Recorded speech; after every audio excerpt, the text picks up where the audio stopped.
Dia boleh membunuh bakteria. Dia virucidal, dia boleh bunuh virus. Virus pun boleh bunuh. Kalau ada infection, apa tu infection ke ataupun kalau itu sangat, saya buat setiap 6 jam, 4 kali sehari. 4 kali sehari.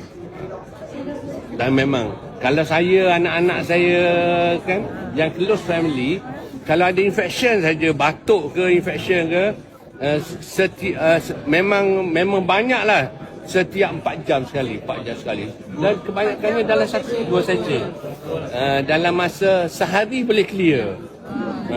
Kena baru ni kena COVID kan. Kena COVID sebab macam tu. Alhamdulillah boleh clear. Sebab apa? Sebab cerutu ni dia boleh dia bactericidal, dia boleh membunuh bakteria. Dia virucidal, dia boleh bunuh virus. Virus pun boleh bunuh. Dan dia boleh menurunkan LDL kolesterol. LDL kolesterol yang mana susah sangat nak turunkan kolesterol ni adalah LDL kolesterol.